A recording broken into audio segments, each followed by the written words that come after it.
What's up, Dragon Brood? So today we're going to talk about a Mutate deck because it's a new Ikoria mechanic that I haven't really played with on stream or on YouTube or at all yet, really. So figured now's as good a time as any. And not only that, I figured I'm gonna do 3 days in a row of Mutate. So if you want to see different ideas and different versions, come check out the videos over the next 2 days because we're gonna do a little bit of different stuff with each one. I'll tell you right now, though, they're each gonna be base green, and then we're gonna build off that for each day. And we'll see which one we like better at the end of the three. Who knows? We might like all of them, we might like none of them. It's an experiment for science. Anyway, let's get in and take a look at our first deck.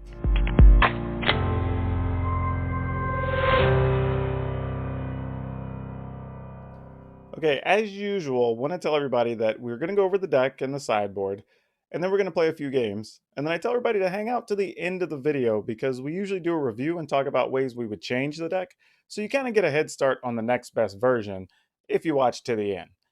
Anyway, let's go ahead and start from the top. And as you can see here, there is an Umari because we're playing so many mutate things that they're kind of doubling as our spells in the deck. So we're just going to try to see if we can get by with all creatures.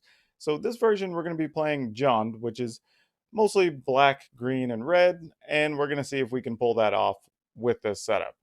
So we're going to go with 4 Gilded Goose and 4 Paradise Druids. Those are going to be our mana creatures to try to smooth the colors over and to ramp us up a little bit. We are playing 4 of the Symbiote, and I think this is going to be a consistent theme over each of our decks.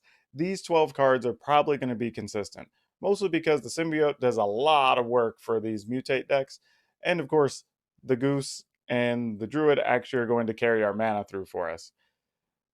Glowstone Recluse, we're trying this in a couple of versions, mostly because if you can get it to work, then you're automatically growing whatever you're putting the Mutate on, and that gets you big enough really quickly to end the game, which is really nice. And you don't necessarily have to dedicate too many cards to your creature stack. You can get by with 1 or 2, and that's going to be enough counters to push it through for you. Trying out Dirge Bat as a way to remove creatures, so this is kind of our main removal card in the deck, as weird as that sounds. But we do have ways to ramp our mana, so we're not that concerned with it. We're playing 3 Everquill Phoenix, or in this case, Dustoroya, and this is mostly to give creatures evasion. So this combined with the Gilded Goose, you can have creatures that fly and kind of get over those ground blockers. This is just all around good, just a Gem Raiser being fantastic. Playing the Migratory Greathorn, and this card's very important to these decks. One, because it mutates for 3, but it's another way to accelerate your mana. Playing 3 Questing Beast. Not sure if these should or shouldn't be in here. This will probably be the card we talk most about at the end of the video, whether it stays or goes. And then we're playing a 3 Pulacranos. And this is the thing that could push the Questing Beast out of the deck.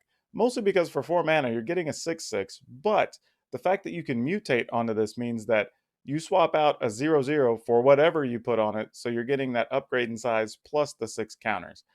And here's something else. Whenever you're playing Pulacranos along with the Symbiote, you're able to keep getting counters on Pulacranos as you're mutating it. So you can keep having counters to fight with, which is kind of interesting, really, when you think about it. Then we have 2 copies of the Sterix, which is a cool way to just get extra permanents on the table. And we're playing 1 copy of Biolante, or Nethroi, actually, depending on which one you have or what the cool art you like. I'm going with the Godzilla ones. Other than that, we're playing 1 swap, 3 mountains, 5 forest, 4 each of our shocklands, and 1 Bonder's Enclave. Mostly because we're almost always going to have something that's 4 power, and then we can draw cards, so why not? Anyway, let's get to the games. Alright, against Ola Wahaf. Or however you say that. I have no idea. We do get to go first. I'm going to keep this hand. I'm not super excited about it, but it does have the Paradise Druid, which is pretty good here. So we're going to see if we can roll with that. Would like a different color land here just to give us a little bit of security. But the good news is we should be able to, at the very least, put a Gem Raiser on a Paradise Druid. What we'd really like, though, is to draw an additional land so we could pull a Kranos and then maybe put a Gem Raiser on it. That's awesome. Also remember that if your Pulacranos doesn't die, you can just fight with it regularly with whatever size creature it is. So that's another interesting trick you get. Though if you have counters, you get to remove and prevent damage and whatnot. Alright, so we did get another land. We'll see what that leads to. Unfortunately, playing against a sacrifice deck, oh no, this is a life gain something or other. Alright, good to know. No blocks there. We are just going to go up top with the Polar Kranos. If they don't kill our Paradise Druid, we'll be able to fight something. And hopefully kill this Pride Mage before it gets out of hand.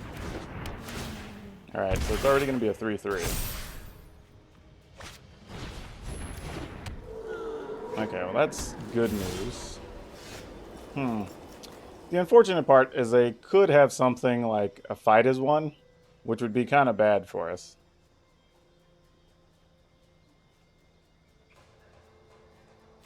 But I guess we have to try. I mean, not our ideal situation for sure. I mean, they can give it pro color and yeah. I mean, not a lot we can do. But it did at least get the card out of the way. Alright, Celebrant, cool.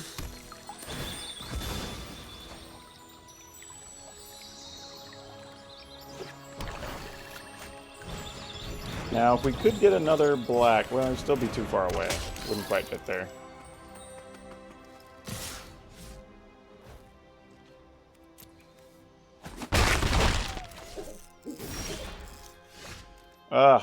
Yeah, we just didn't get the mana to come together here, y'all. That's super unfortunate. Alright, I guess we're just gonna... I mean, we could put this on... This is tough. I guess we put it on the Paradise Druid.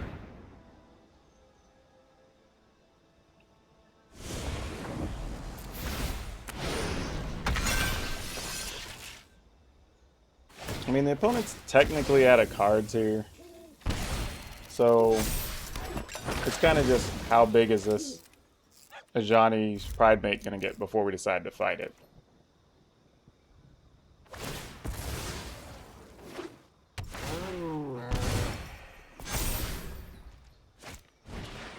Ugh.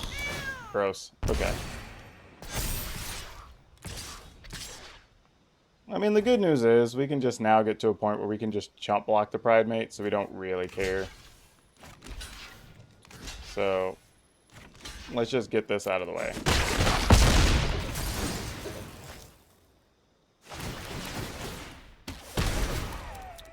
And ultimately, if we can draw land, we can just kill it anyway. But we're failing to do that, so that's a whole different story here.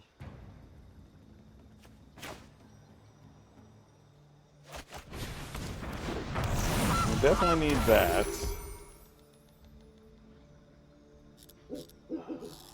I kind of want to just play this just to block the Pride Mage, if need be, for one turn. Then we can just shoot it down with the Dirge Bat. Assuming our creatures live. I mean, there's a lot of what-ifs in this scenario, and we're only at 6. Unfortunately, we didn't draw any of the Symbiote, which would have given us a way to gain some life, which is super disappointing. I think we just do this, and this, and I guess we block the other one? I don't know.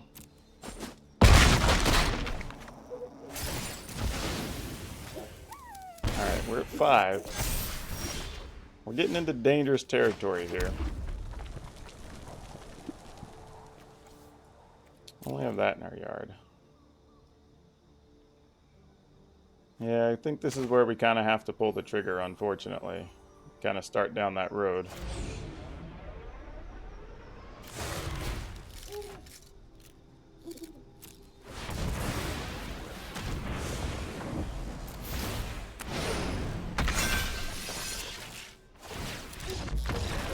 Alright, well I guess I figured they couldn't kill us after that. Where Jiggy? Or where Jiggy? Maybe. I don't know. So many interesting names tonight. All right, we're going to keep this, and this is one of those hands that gives us some interesting decisions, because we could... Oh, they're playing some Death Touch creatures. That's going to be a little unfortunate for us. We don't want that to happen. Here we kind of have to decide... Well, actually, no. I think on 3, we're still going to go ahead and play the Migratory Greathorn, assuming the Goose lives. The Goose does not live, so we're just going to hope to draw land now and play this here little Symbiote, which worked out. So we'll see if they have a kill card for that as well. Alright, they're just going to try to kill everything we play then. So be it. We'll put this in tapped, and then we'll just see if we draw a land next turn. Opponent's down to 3 cards, and we're at 16, so we don't feel too bad here. Revenge of Ravens, that's annoying, but we do have this boy in our hand, so that's okay. Interesting. I guess Death Touch would not kill Polokrenos, because they have to deal damage, and this says if damage would be dealt, you remove a counter. Alright. Alright, little Symbiote. Go to work, friend. Go to work. Oh, we actually can't play this. We need a second green, actually. We kind of messed up here. Now, if we can... Oh, alright. Well, we can gain enough life from here, so this doesn't hurt us too much. We'll get some life, a counter, we'll get another green. And then we're going to see if we can just buy time here, is really all we're trying to do. Not interested in blocking. And this is every time we attack them? Okay.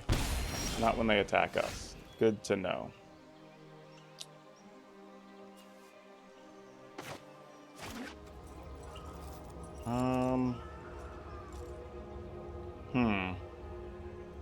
Wondering what I want to play here. I think I do just have to block something. This is tough because we do gain some life, but I think this is the plan. Because we're only at 7, so we can't be too lax about things here. Alright, that at least got the opponent to stall for a second. So that's good.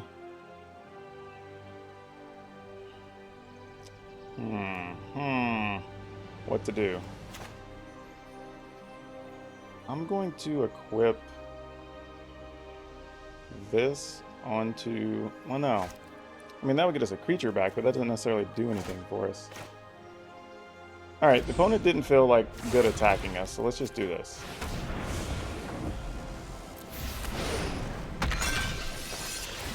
This gets us some life, buys us a little more time.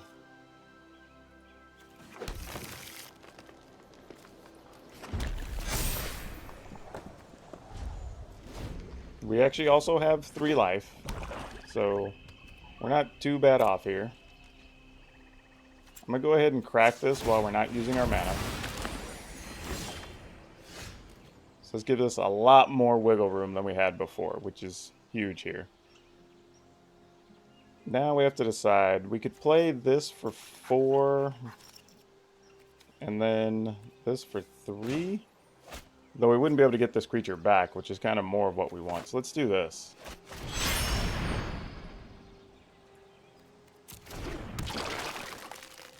And then we'll just play this onto our Mori.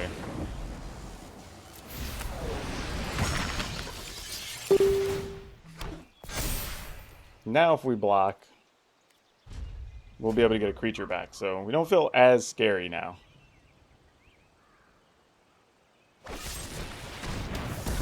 Murder? Sure.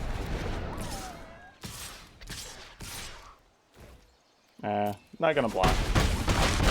We're not incentivized to block there.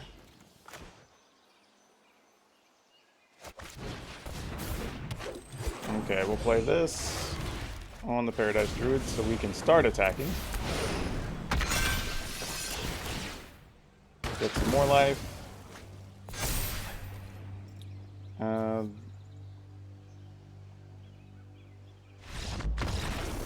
Weird, it skipped through my face, but that's okay. Oh, because I ran out of green mana. That's okay, though.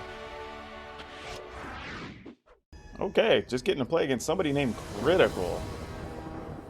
But as you saw with that last game, I mean, the way things worked out, you can really get a big turnaround. You know, and stuff like Polar Kranos can really be bad for the opponent.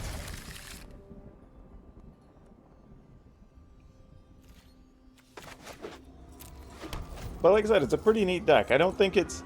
Now, I'll be honest, I don't think it's as good as our last couple of games have turned out to be. I think we got a little bit lucky.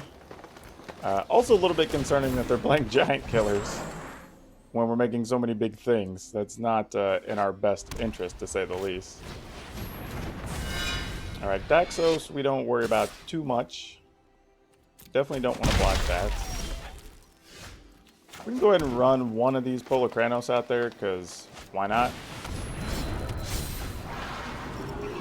We're also 2 turns away from being able to put this on something, it looks like. So, well, 3 turns, I guess. 2 if we play Amari and get a land.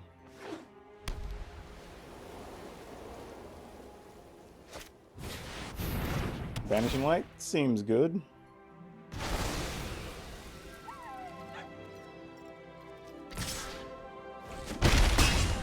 I like this, that the opponent's spending their resources. Oh, well, that's convenient.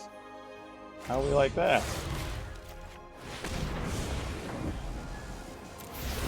Put that on top and we'll just get our Polar Kranos back. How you like them apples, opponent? Score is all even at 16.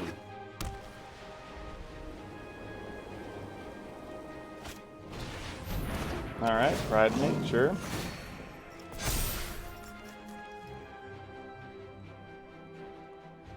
We're going to play another Banishing Light?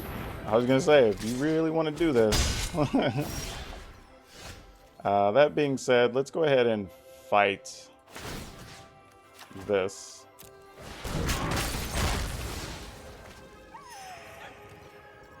And then we're going to go ahead and make a racing situation out of this.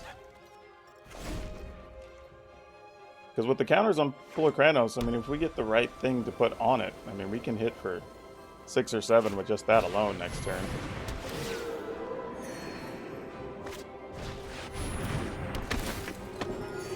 Sure.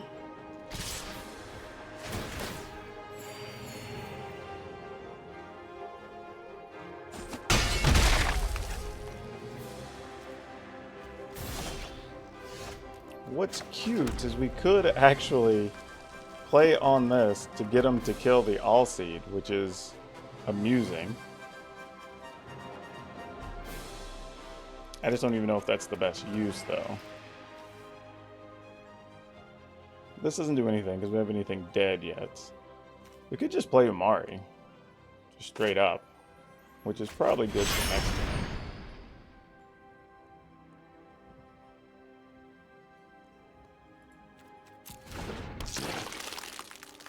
And the opponent's creatures are all on the ground. The best they can do is sack the Alseed to make Linden unblockable or something.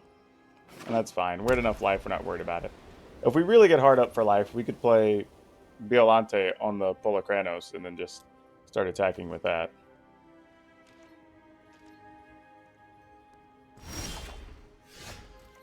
Ooh. Well. That definitely changes things. Let's mutate up.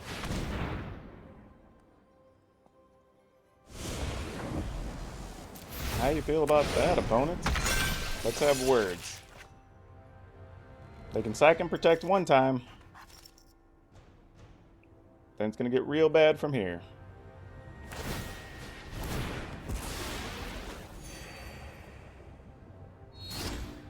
Yeah, I think if we can safely get this Biolante on this stack next turn, that's probably going to be game. Because we're going to kill their best creature, and we're going to be attacking for 8+. There's another Banishing Light. Oh, well, we're going to get those as individual cards when we get them back.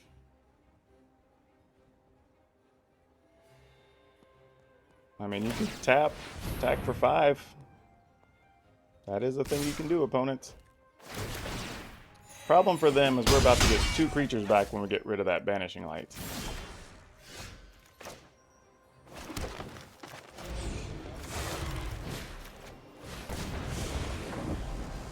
Put that under, because a 4/4 is better. 1, we'll kill that. We'll get a land. What do we need? Do another swamp, maybe?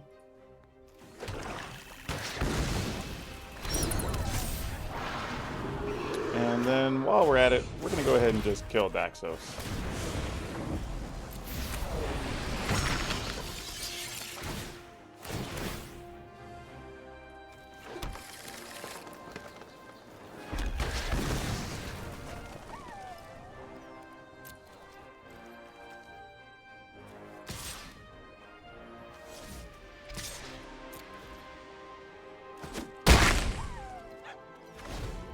And then we're going to start putting stuff on our Great Horn, and yep, that's going to end it.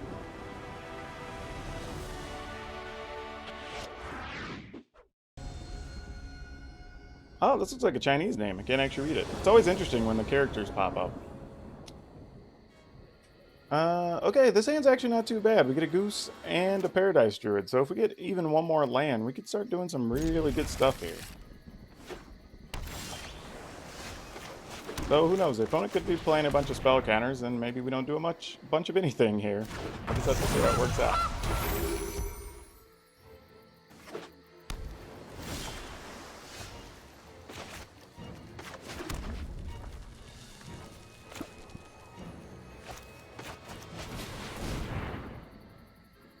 Probably gets countered. Sure. Nothing wrong with that. We'll let it ride.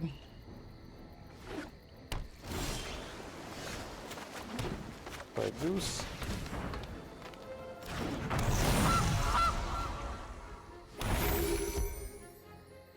Now, we definitely did not want to draw both of, or all 3 of the Dirge Bats. That's actually pretty bad for us.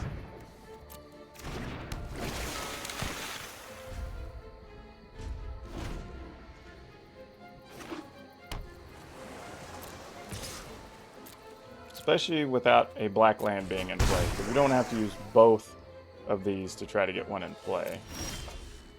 So that's a little unfortunate. So I think what we'll do here is, you know what, I'll go ahead and take 2. I'll let him counter something, why not?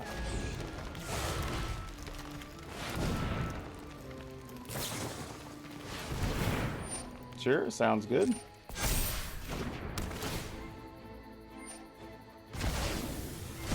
I don't mind this so much because the opponent's just dedicating to 1 creature, and as long as we're at like 8 or 9 life, by the time we get to cast a Dirge Bat, we might be okay. But it's if we even get to cast one. Though we do have food to offset the attacks the opponent's making right now.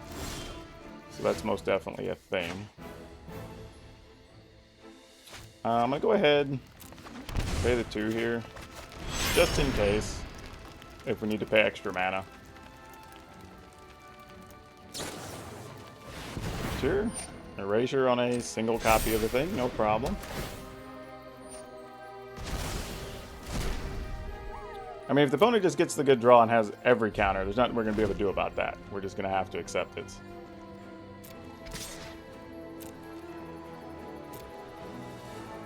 I mean, we do have blockers at some point if we desperately need to play them. Ugh, they didn't even have a land to put down. That's hurtful. That's just being mean.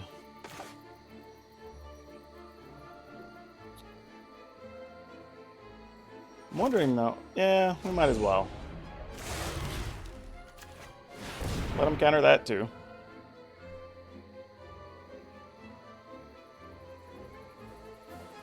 Though it might just be something like a Brazen Bar. It's going to put these both in our hand.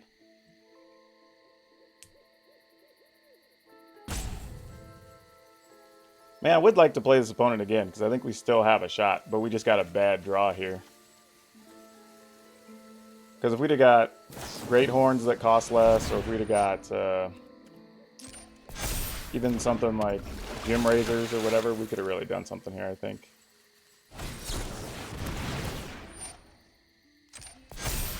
Alright. We can pay 3, though. Creature would be tapped. Guess we have to decline, though. Because we have to block and use a food here, I think. Or at least just block.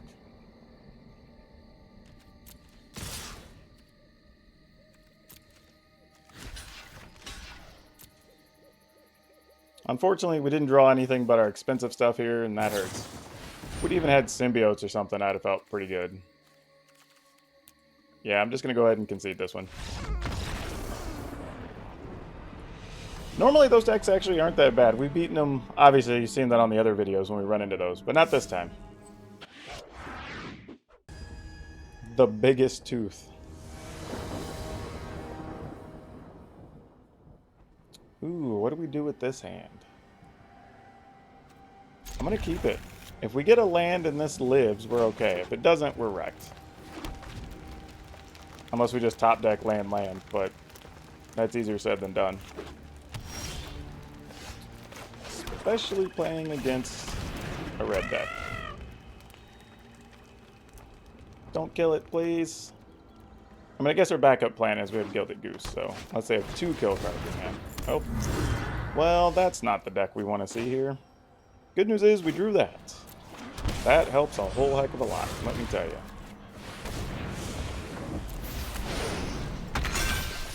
That was right on time. No, opponent just says good game.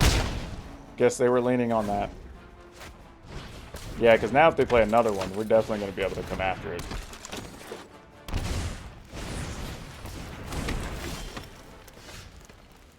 Alright. Now we kind of have everything going our way. What do we do? And we're not worried about them playing that. They'll get cards. I mean, we could do this. But what if we just Umari, then do this next turn on here and get 2 things? Oh, we'd be a mana short still. Unless we drew one, of course. We can go get a mana here and play Goose and then do that next turn. So that's kind of cool. Let's do that.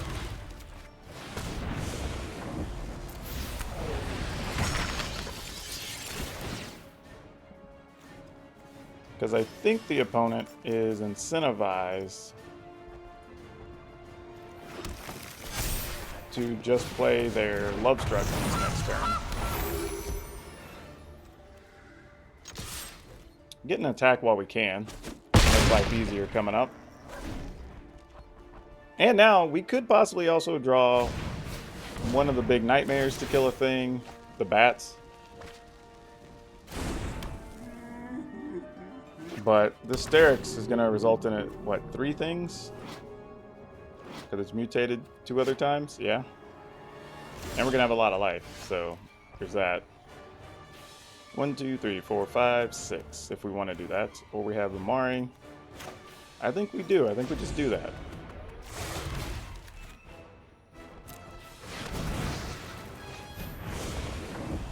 Definitely put that over. We want to be as big as possible. We're going to be a 9-9. Opponent's going to have to bring their whole team if they want to get us. Oh, we didn't get anything good off of it, though. 5, 6, 7, 8. Yep, still can't get us. Oh, actually, we can attack with that questing beast, too.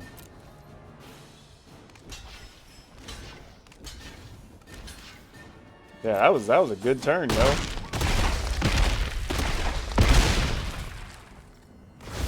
We wrecked all their stuff, and we have backup plays, even if they found a way to wreck the board somehow.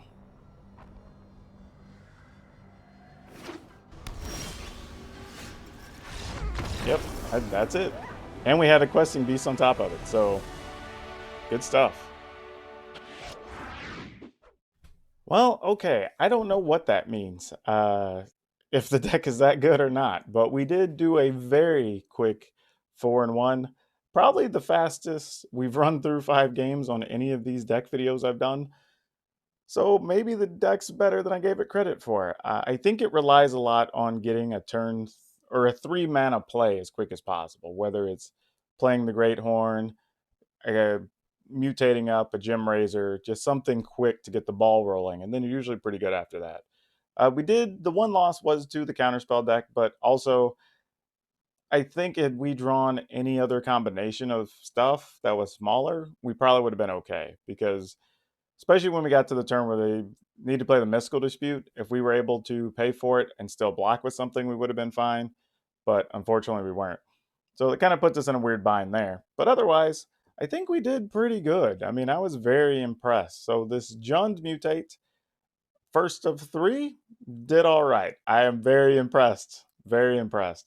So that was pretty exciting. We'll see how the others end up, but this is a good start because I was not sure these Mutate decks were going to be able to do what we were hoping they were going to do. And except for getting stuck with the bats in hand one time, we did pretty good. I could see a situation where maybe we change a mountain to a swamp to play an additional swamp in there. Still not sure on the questing beast. And then, like I said, on the sideboard, if we're worried about getting stuff out of opponents' graveyards, we could change. Matter of fact, I would like to do that. Change one of the mountains to a swamp, then take those Graph Digger's cages out of the sideboard and swap those with Timorets. It's probably our best plan there. But overall, yeah, the deck was fun. Definitely say give it a shot. If you were looking for some way to play Mutate stuff, yeah, why not? I mean, the other good thing this deck has is if you're running into stuff like Fires of Invention decks that are trying to deal 3 damage to all your stuff, it's very easy to make 4 toughness things and then buy turn for the time for the late game. Now, admittedly, your opponent could play something like Teferi or whatnot, but you do have enough small creatures that you could just attack into Teferi and then mutate up that thing again. Or whichever one's still on the table, mutate up that one and attack Teferi just the same.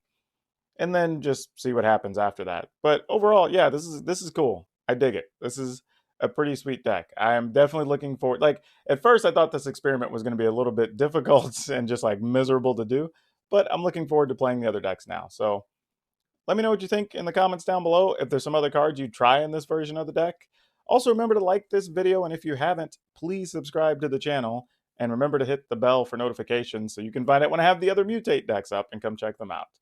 But that's all I have for you today. We will see you next.